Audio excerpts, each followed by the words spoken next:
सशङ्खचक्रं सकिरीटकुण्डलं सपीतवस्त्रं सरसीरुहेक्षणम् सहारवक्षः स्थलकौस्तुभश्रियं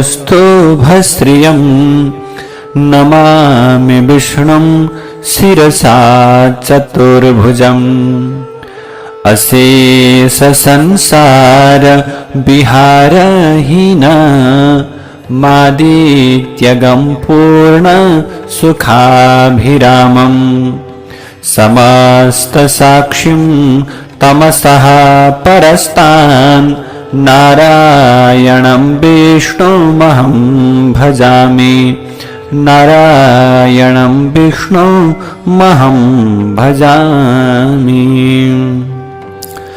वैशाख मास महात्म्य को 10औं अध्याय में मैथिल महाराजले भन्नुभयो, हे ब्राह्मण देवता, काम की पत्नी रतिले देवताहरूले उपदेश गरिएको जो अशून्य शयन नामको व्रत गरिन् त्यसको मलाई विधान बताउनुहोस्।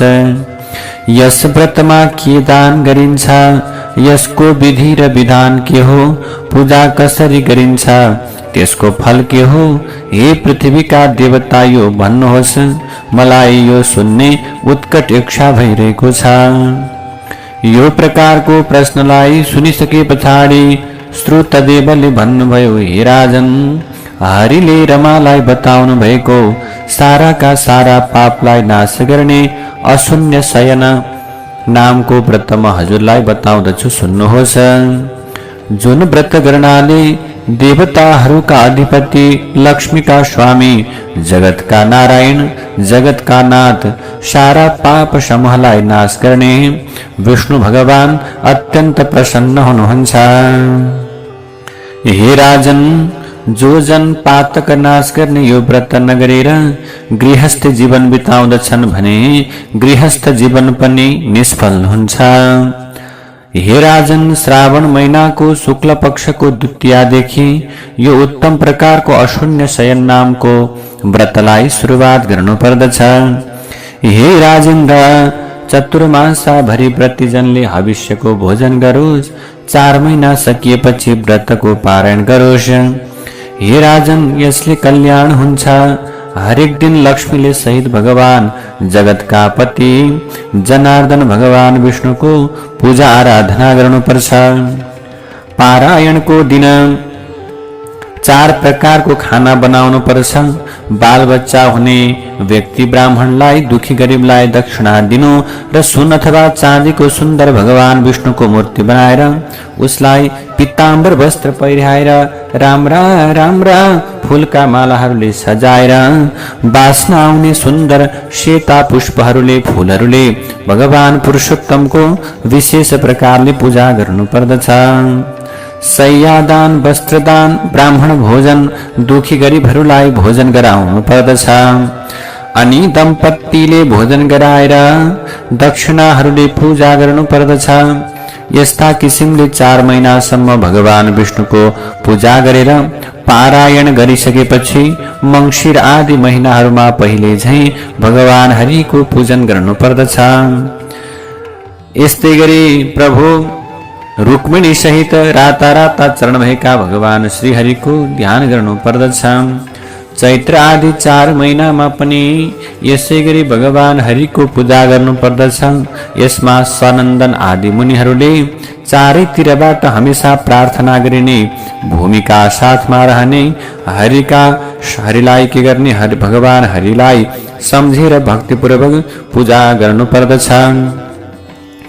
यस्ता प्रकारले वर्षभरिको व्रत पूर्ण भइसकेपछि आषाढ महिनाको द्वितीयामा व्रतको समाप्ति गर्नु पर्दछ। पहिलो पारायणमा अग्निस्थापनाले पंच संस्कार गरिएको अग्निमा अष्टाक्षर मन्त्रले हवन गर्नु पर्दछ। हे राजन, मंसिर आदि 4 महिनाको पारणमा विष्णु गायत्रीले हवन गर्नुपर्छ। अनि चैत्र आदि 4 महिनाको पारणमा तिमी जान पौरुषेय मन्त्रले शुभ अग्निमा हवन गर्नुपर्छ। भगवानलाई हर महिना पञ्चामृत खीर र घिउमा पकाएको मालपुवा भोग लगाउनु पर्दछ। यस्ता प्रकारले पूजा सामानहरूको क्रम मैले बताएँ। अब प्रतिमाहरू पनि तिमी जानिराख। पहिले चतुर्मासाको पारायणमा लक्ष्मीनारायणको तामाको मूर्ति दान गर्नु पर्दछ। बीचको 4 महिनाको पारायणमा परमात्मा कृष्णको स्वर्ण मूर्ति दान गर्नु पर्दछ। अन्तिम 4 महिनाको पारायणमा महात्मा बराहको चाँदीको मूर्ति दान गर्नुपर्छ। अनि केशव आदि नामले भोजन गराउनु पर्दछ। दीनदयालहरूलाई ब्राह्मणहरूलाई आफ्नो धन अनुसार जोडा वस्त्र लिएर अलङ्कारहरूले पूजा गरेर घिउमा पकाइएका विभिन्न प्रकारका मिष्ठान्न प्रसादहरू मालपुवाहरू 12 जना ब्राह्मणहरूलाई दक्षिणा अथवा कुनै सौगात दिएर सुन्दर प्रकारले भोजन गराउनु।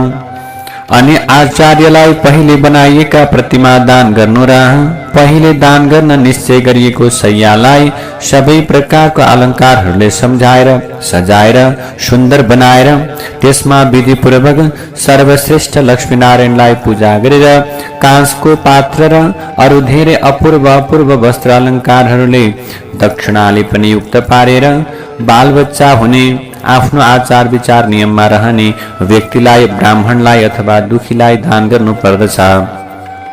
पूजा गरेर विधिपूर्वक दान दिनु, भोजन पनि गराउनु। हे जनार्दन, जसरी हजुरको शयन लक्ष्मीले खाली रहँदैन यस्तै मेरो शय्या पनि हे भगवान केशव यस दानले गर्दा कहिल्यै पनि खाली नहोस्।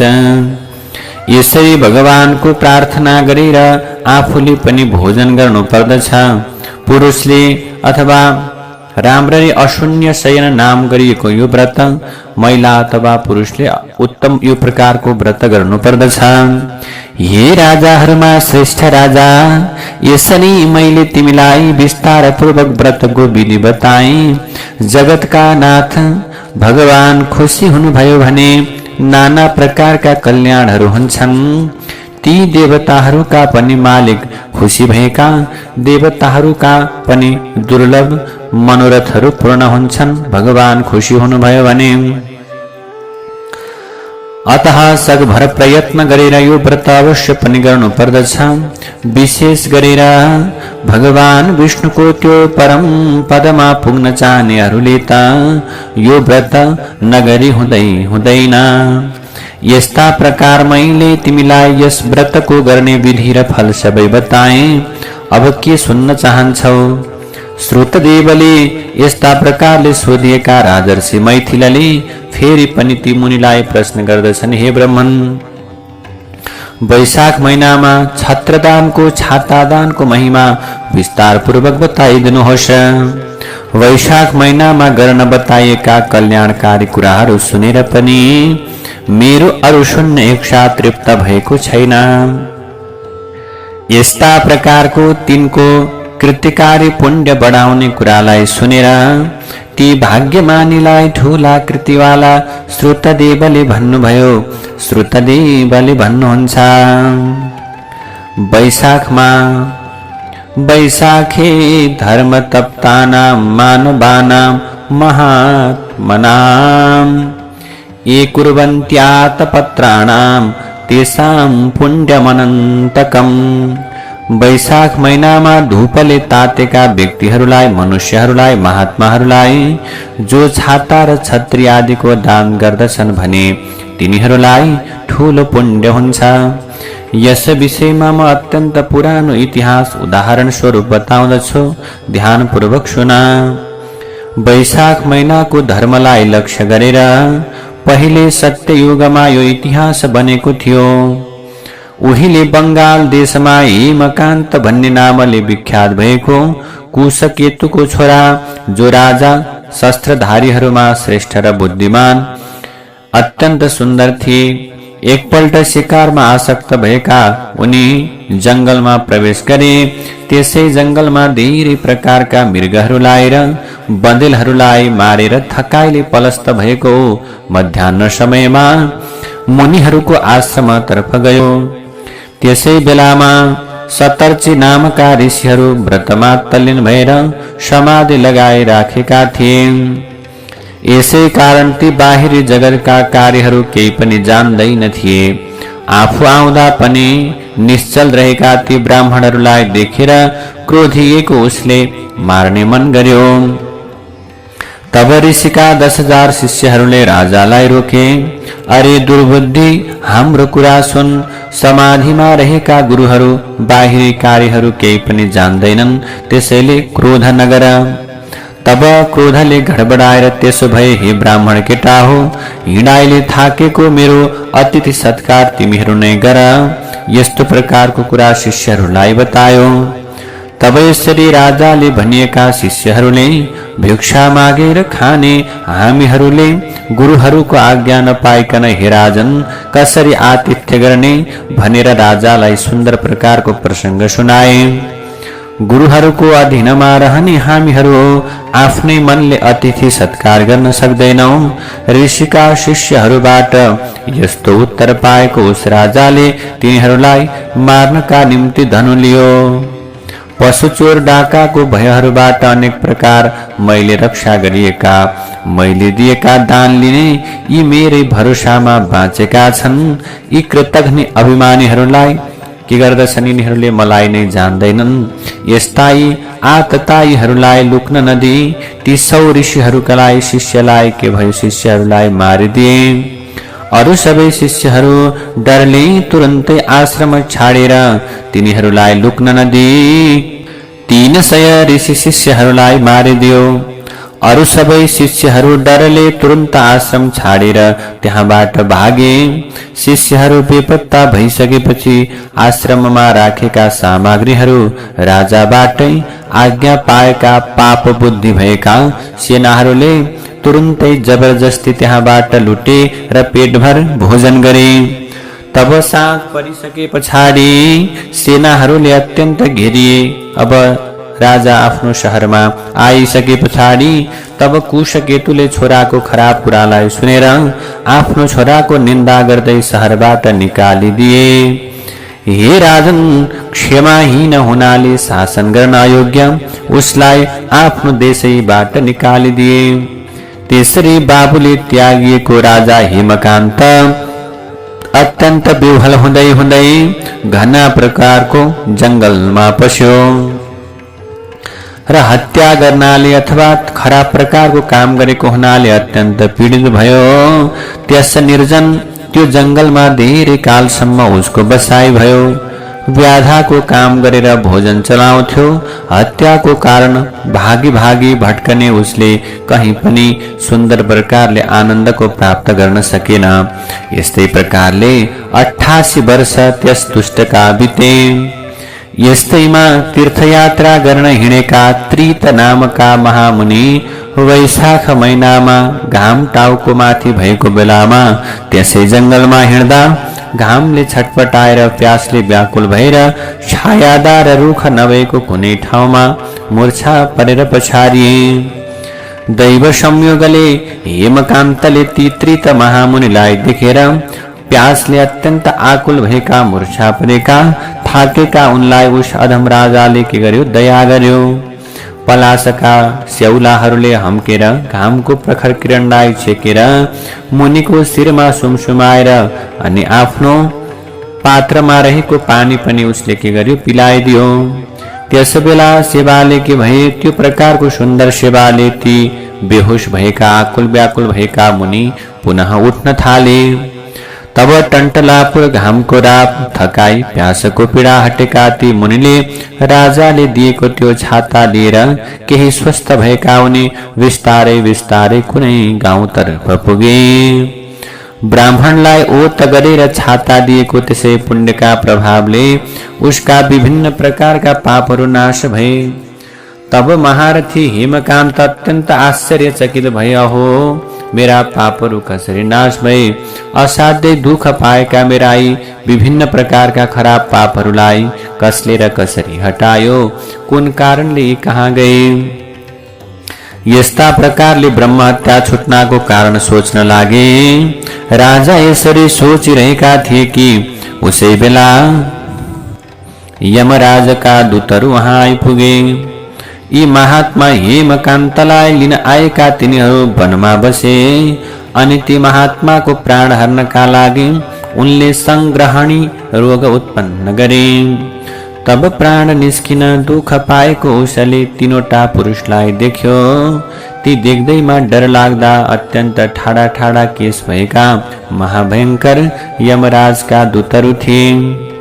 तब राजा आफ्ना कर्महरू सम्झँदै चुपचाप रहे। हे राजन, छाता दानको प्रभावले यत्तिकैमा उलाई विष्णुको स्मरण भयो। उस राजाले सम्झिएका महाविष्णुले विश्वक्सेन नामको आफ्नो मन्त्रीलाई बोलाएर भन्नुभयो कि झट्टै तिमी गएर यमदूतहरूलाई रोका। वैशाखको धर्ममा लागेको हेमकान्तको रक्षा गर। पाप निख्रिएको यो मेरो भक्त कन उसको बाबुलाई सुम्प उसको शहरमा गएर मैले भनेका सबै प्रकारका कुराहरू कुशकेतुलाई बुझाउनु। सारा धर्म त्यागेको ब्रह्मचर्य आदि नियम नभएको पनि मानिस वैशाखमा धर्ममा लाग्यो। वैशाखमा उसले सम्पूर्ण प्रकारका पापहरूको प्रायश्चित्त गर्यो। अब उसले पाप नगर्ने प्रतिज्ञा पनि गर्यो भने त्यो प्रकारको भक्त मेरो प्यारो अत्यन्त प्यारो हुन्छ। यसमा कुनै पनि प्रकारको संशय छैन। पाप गरेको पनि तिम्रो छोरो मुनिको रक्षामा लाग्दा वैशाखमा गरेको छत्रदानले छाता दानले पाप रहित भयो। यसमा कुनै शंका छैन। त्यसै छाता दानको प्रभावले शान्त दान्त र दीर्घायु भएको यो शूरता उदारता आदिले युक्त भएको छ र अरु गुणहरूले पनि अब तिमी समान भएको छ। त्यसै कारणले यस महाबलीलाई राज्यको भार सुम्प भनेर विष्णुको आज्ञा भएको छ भन्ने प्रकारको राजाहरूमा उत्तम कुशकेतुलाई काम गराएर बाबुको वंशमा हेमकान्तलाई राखेर म भएको ठाउँमा आओ भगवानले भन्नुभयो। यसरी भगवानले काम गराएका ती बलवान विश्वक्सेन हेमकान्त कहाँ पुगेर यमराजका दूतहरूलाई उनले के गरे हटाएर त्यस पापी राजालाई उसका अंगहरूमा आफ्ना हातले चाँडै नै सुमसुमाए। भगवानका भक्तको स्पर्शले तुरुन्तै राजा व्याधिरहित भयो अनि त्यसैसँग विश्वक्सेन उसको नगरमा गए। तिनलाई देखेर प्रभु कुशकेतु आश्चर्यचकित भए। भक्तिपूर्वक भुइँमा दण्ड पसारिए झैं शिरले ढोगेर परमात्माका पार्षदलाई घरभित्र प्रवेश गराए। अनेक प्रकारका के गरे प्रार्थनाहरूले स्तुति बिन्ती गरेर अनेक वैभवहरूले उनको पूजा पनि गरे। महाबली विश्वक्सेनले धेरै खुसी भएर हेमकान्तको उद्देश्य गरेर पहिले विष्णुले जति कुरा भनेका थिए ती सबै उनलाई भने। त्यो सुनेर कुशकेतुले छोरालाई शासन कार्यमा राखेर विश्वक्सेनले उपदेश गरिएका हुने आफ्नी पत्नी सहित भएर वनमा गए। यसरी विश्वक्सेन पनि हेमकान्तलाई सरसल्लाह दिएर हेमकान्तले अत्यन्त पूजा गरे। उदार दिलका बुद्धिमान उनी भगवान विष्णुका पासमा पुनः रहनका निम्ति श्वेतद्वीपतर्फ प्रस्थान गरे। तब राजा हेमकान्तले पनि वैशाख महिनामा गर्न बताएका कल्याणकारी भगवान विष्णुलाई अत्यन्त प्रसन्न गराउने धर्महरू हरेक वर्ष गर्दै रहे। ब्राह्मणहरूमा भक्ति गर्ने, धर्म मार्गमा रहने, शान्त जितेन्द्रिय, सारा प्राणीहरूमा दया गर्ने, सारा यज्ञमा दीक्षित हुने, सारा सम्पत्तिले परिपूर्ण, आफ्ना सन्तानहरूले घेरिएको भएर समस्त भोगहरू भोगेर अन्त्यमा उनले के गरे विष्णु लोकको प्राप्ति गरे। सुखैले गर्न सकिने, सजिलै गर्न सकिने, धेरै पुण्यको कारण भएका पापरूपी इन्धनको समूहलाई नाश गर्न अग्नितुल्य भएको, सजिलै प्राप्त गर्न सकिने धर्मदेखि लिएर मोक्ष पर्यन्त पुरुषार्थको कारण भएको वैशाख महिनाको धर्मको समान अरू धर्म देखिँदैन। जय जय श्री स्कंद पुराणे वैशाख महात्मे नारदाम्बरीश संवादे छत्रदान प्रशंसनं नाम दशमोऽध्यायः। नारायण हरि हरि। श्री कृष्ण गोविंद हरे मुरारे, हे नाथ नारायण वासुदेवा। अनंत वैकुंठ मुकुंद कृष्ण, गोविंद दामोदर माधवेति।